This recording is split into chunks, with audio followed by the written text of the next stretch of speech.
SSMB 29 కి రోజుకో ఆట చూపిస్తున్న జక్కన్న. నృత్యమా, యాక్షనా, లేక నృత్యంతో కూడిన యాక్షనా? ఇందులో మరి మహేష్ బాబు క్యారెక్టర్ ఏంటి? Have a look.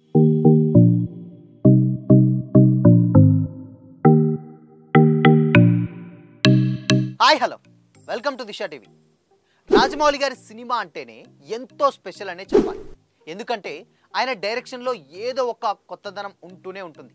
స్టోరీ కావచ్చు, క్యారెక్టర్స్ కావచ్చు, అండ్ టెక్నీషియన్స్ మాత్రమే కాదు, ప్రతి షాట్ కూడా ఒక అద్భుతమైనటువంటి ఎక్స్పెరిమెంట్లా ఉంటుంది. అందుకే జక్కన్న నుంచి సినిమా వస్తుందంటే చాలు ఆడియన్స్ కళ్ళు కాయలు కాసేలా ఎదురు చూస్తూ ఉంటారు.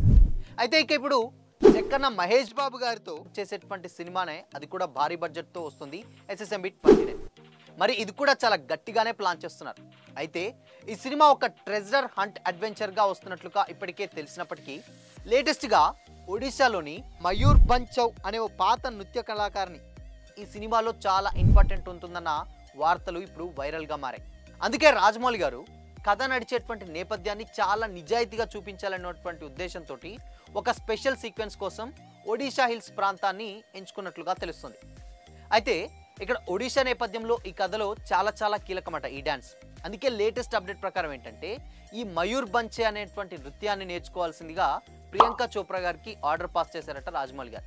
దీంతో ఈ నృత్యంలో ప్రసిద్ధి చెందినటువంటి ఒడిషా కళాకారుడు కి భారతీయ ఆధ్వర్యంలో ప్రియాంక చోప్రా గారు ఈ నృత్యాన్ని నేర్చుకున్నారట. అండ్ 3 విభిన్న రీతుల్లో ఈ నృత్యం ఉంటుందని కూడా సమాచారం. అయితే ఇక ఈ విషయాన్ని స్వయంగా ప్రియాంక చోప్రా గారికి నృత్యం నేర్పించినటువంటి భారతీయ గారే తెలిపారనమాట. అండ్ ప్రియాంకకి నృత్యం నేర్పించడం చాలా గొప్ప అనుభవం. నృత్యాన్ని నేర్చుకోవడంలో ఆమె చూపించినటువంటి ఇంట్రెస్ట్ నిజంగా ఒక స్ఫూర్తిదాయకం. అండ్ పెద్ద హీరోయిన్ అన్న ఫీలింగ్ కూడా తనలో ఎక్కడా కనిపించలేదు. ప్రతిష్టాత్మకంగా ఈ ప్రయాణంలో నేను కూడా భాగమైనందుకు చాలా సంతోషిస్తున్నానని కూడా ఆయన చెప్పారు. అయితే ఇక ముందు నుండి, అంటే ఇంతకు ముందు నుంచి ఏంటంటే, ఆఫ్రికా అడవుల నేపథ్యంలో సాగేటువంటి ట్రెజర్ హంట్ మూవీ ఇది ఇప్పటి వరకు వార్తలు వచ్చాయి. బట్ ఇప్పుడేమో ఒడిషా నేపథ్యం అంటున్నారు. మరి వీటిలో ఏది నిజమో ఏంటో అంటే తెలియాలంటే మాత్రం ఇంకొద్ది రోజులైతే వెయిట్ చేయాల్సిందే. అండ్ ఇప్పటికీ కూడా ఈ సినిమా మీద ఎక్స్పెక్టేషన్స్ చాలా ఉన్నాయి. ఎందుకు అనంటే, కంప్లీట్గా దీంట్లో మాధవన్ గారు యాక్ట్ చేస్తానన్నారు. అండ్ దాని తర్వాత విక్రమ్ గారిని అడిగితే ఆయన విలన్గా చేయనన్నారన్నారు, నానా పటేకర్ గారు చేయనన్నారట. సో ఇలా రకరకాల, ఇప్పటికే పృథ్వీరాజ్ సుకుమారన్ గారు అండ్ ప్రియాంక చోప్రా గారు ఇందులో పార్ట్ అయ్యారు. దాని తర్వాత శ్రద్ధా కపూర్ గారు, ఇలా చాలా వార్తలు వస్తూనే ఉంటున్నాయి. బట్ ఒక ఫైట్ సీక్వెన్సెస్ కోసమే ఒక 100 కోట్లు ఖర్చు పెట్టారని కూడా తెలుసు. అది కూడా ఇంటర్వెల్ బ్యాక్గ్రాఫ్లో ఏదో అయితే వస్తుందో ఆ సీన్ కోసం ఒక 100 కోట్లు ఖర్చు పెట్టారు.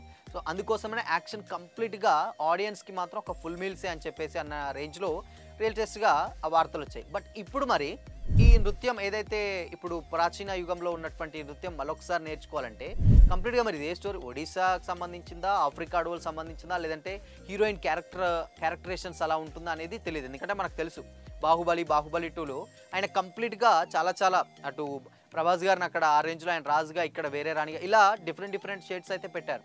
సో మొత్తంగా ఏంటంటే ఆయన సినిమాలో కంప్లీట్గా ఒక కౌబాయ్ క్యారెక్టర్ అన్నారు, యాక్షన్స్ ఉంటాయన్నారు. బట్ ఇక్కడ నృత్యం అంటున్నారు. సో కంప్లీట్గా ఏదో మొత్తంగా ఇవన్నీ తీసుకొచ్చి ఎక్కడనో అయితే లింక్ పెడతారు. సో కాబట్టి SSMB 29 మీద చాలా రకాల వార్తలు వస్తున్నాయి. బట్ ఇప్పటి వరకు కూడా పూజా కార్యక్రమం కూడా కంప్లీట్ అయింది. బట్ ఆ పూజా కార్యక్రమానికి సంబంధించిన ఒక్క పిక్ కూడా సోషల్ మీడియాలో రాజమౌళి గారు ఎక్కడా కూడా ఆయన రివీల్ చేయనివ్వలేదు.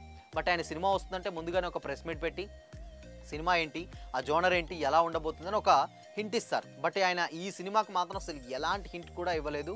చిన్న మేకింగ్ వీడియో ఒకటి గతంలో ఏదో షూట్ చేస్తున్నప్పుడు వీడియో బయటకు వచ్చింది, అది చాలా వైరల్గానే మారింది. బట్ కాకపోతే ఏంటంటే ఆ వీడియో చూస్తే ఏంటంటే ఒక సూపర్ పవర్స్ ఏదో ఉన్నటువంటి ఒక క్యారెక్టర్ అనే టైప్లో ఉంటుంది.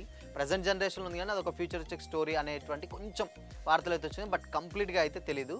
సో మొత్తంగా ఏంటంటే ఇక్కడ ప్రియాంక చోప్రా గారి క్యారెక్టర్ ఒక నృత్య కళాకారిణి డాన్సర్ క్యారెక్టరా, లేదంటే ఇక్కడ మహేష్ బాబు గారు కంప్లీట్ అంటే ఇటు క్లాసు అటు మాస్ ఆ టైప్లో పెడుతున్నారా అంటే మేబీ చెప్పలేం, అలా కూడా ఉండొచ్చు. ఆమె నృత్యం నేర్చుకుంటుందంటే మేబీ ఇది టూ వేరియేషన్స్ ఉండొచ్చు. అంటే గతం ప్రజెంట్, అంటే పాస్ట్ ప్రజెంట్ రెండూ కూడా ఉండే ఛాన్సెస్ కూడా డెఫినెట్గా లేకపోలేదు. అంటే ప్రాచీన యుగంలో ఆ నృత్యం అంటే డెఫినెట్గా అది ఆల్మోస్ట్ 90s 80s ఆ జనరేషన్, ఇంకా అంతకన్నా ముందే వెళ్ళిపోతారు.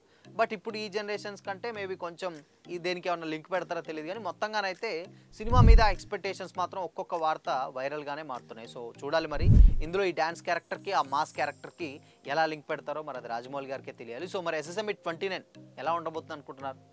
కామెంట్ చేయండి.